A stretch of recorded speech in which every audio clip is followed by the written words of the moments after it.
Hi friends, Geetharanjith కేకే ఛానల్కి స్వాగతం. ఇలాంటి టిష్యూస్ ఇంట్లో ఉంటాయి. అలాగే మనం వాడకుండా పక్కకు పెట్టినటువంటి చీపుర్లు కూడా కొన్ని ఉంటాయి కదా, అందులో నుంచి ఇలాంటి చీపురు పుల్లలు తీసుకొని వీటికి అలాగే లావుగా ఉన్న చీపురు పుల్లలకు గ్రీన్ రంగు వేసేసి పక్కన పెట్టుకోండి. తర్వాత టిష్యూస్ను వీడియోలో నేను ఏ విధంగా ఫోల్డ్ చేశానో అలా ఫోల్డ్ చేసి ఏదైనా రౌండ్ పార్ట్ పెట్టేసుకొని ఇలా కట్ చేసుకోవాలి. ఆ రౌండ్ పార్ట్ని నేను వీడియోలో ఎలా ఫోల్డ్ చేస్తున్నానో అలా టిష్యూని ఫోల్డ్ చేసుకొని మనము పెటల్ షేప్లో ఇలా పెన్తో గీసుకొని సీజర్స్తో కట్ చేసుకోవాలి.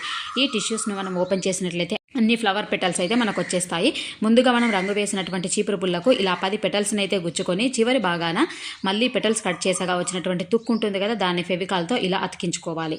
అదంతా ముద్దలాగా అవుతుంది. తర్వాత ఒక్కొక్క పెటల్కి ఫెవికాల్ను అప్లై చేసుకుంటూ ఒక్కొక్క ఫ్లవర్ పెటల్ని ఇలా పైకి జరుపుతూ అతికించేయాలన్నమాట. మనం ఫెవికాల్ పెట్టాం కాబట్టి చక్కగా అతుక్కుంటుంది. అంతా కంప్లీట్ అయిపోయిన తర్వాత ఫ్లవర్ అయితే చాలా సూపర్గా ఉంటుంది. ఇలా అన్ని ఫ్లవర్స్ని తయారు చేసుకొని ఆ ఫ్లవర్కి కింది బాగాన ఈ విధంగా గ్రీన్ కలర్ పెయింట్ను అప్లై చేసుకోవాలి. నెక్స్ట్ ఇప్పుడు ఏదైనా డిజైన్గా ఉన్న బాటిల్ తీసుకొని ఫ్లవర్స్ను చీపురు పుల్లలను డెకరేట్ చేసినట్లయితే ఫ్లవర్ వాజ్ రెడీ.